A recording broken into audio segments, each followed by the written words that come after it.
ანაკლის პროექტს თამამად შეიძლება უწოდოთ საუკუნის პროექტი, რადგან მას განსაკუთრებული მნიშვნელობა გააჩნია საქართველოს სატრანსპორტო ლოგისტიკური ფუნქციის გასაძლიერებლად. საქართველო აღმოსავლეთს აკავშირებს დასავლეთთან, ევროპას, აზიასთან და ამ კუთხით, რა თქმა უნდა, საქართველოს ეკონომიკაში სატრანსპორტო დასაწყობების ლოგისტიკურ სფეროს, რა თქმა უნდა, ძალიან დიდი მნიშვნელობა გააჩნია, თუმცა ჩვენ საუბრობთ ღრმაწყლოვან პორტზე, რომელშიც საშუალება გვექნება უფრო მეტი ტევადობის გემების მიღების, რაც რა თქმა უნდა შეამცირებს ლოგისტიკურ ხარჯებს, სატრანსპორტო ხარჯებს გადამზიდავებისთვის და ასევე რა თქმა უნდა ჩვენ მოვიზიდავთ უფრო მეტ ტვირთს მთლიანად როგორც დასავლეთიდან აღმოსავლეთის მიმართულებით, ისე აღმოსავლეთიდან დასავლეთის მიმართულებით.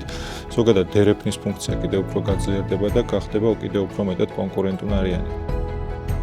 ანაკლის პროექტის განვითარებით ჩვენ არა მხოლოდ სატრანზიტო ფუნქციას ვაძლიერებთ ჩვენი ქვეყნის, არამედ მთლიანად ეკონომიკური ფუნქცია უნდა გავაძლიეროთ. კერძოდ ჩვენ ვფიქრობთ, რომ ეს ხელს უნდა უწყობდეს საქართველოში დამატებით სხვადასხვა მიმართულებით ეკონომიკურ საქმიანობას, ისეთ სფეროებს, რომელსაც საექსპორტო პოტენციალი გააჩნია და ესპორტი უნდა ემსახურებოდეს, მათ შორის საქართველოში წარმოებულ პროდუქციას, საქართველოში უნდა შეიქმნას დამატებითი ღირებულება სატრანსპორტო ლოგისტიკურ ოპერაციებში და ასევე სამწარმოო ოპერაციებში და ამ ყველაფერთან, რა თქმა უნდა, პირდაპირ კავშირში ანაკლის პროექტის განვითარება.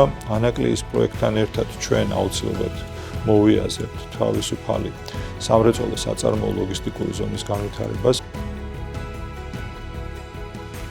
ანაკლის პორტი არ იქნება მხოლოდ საკონტეინერო ტერმინალებისგან შემდგარი პორტი, თუმცა ეს არის მინიმალური პირობა, რომელიც ჩვენ დღეს გვაქვს ჩადებული კერძო ინვესტორის შერჩევის პროცესში. აქედან გამომდინარე, ჩვენ მულტიფუნქციურ, მულტიმოდალურ პორტს წარმოვიდგენთ, სადაც ბევრი სხვადასხვა ტიპის ტერმინალი იქნება, საკმაოდ კომპლექსური ეკოსისტემა, სადაც იქნებიან მწარმოებლები, იქნებიან სხვადასხვა ლოგისტიკური კომპანიები წარმოდგენილი და ზოგადად ვფიქრობ, რომ რეგიონის ეკონომიკას ხელს შეუწყობს და მთლიანად ქვეყნის ეკონომიკისთვის იქნება ძალიან მნიშვნელოვანი პროექტი.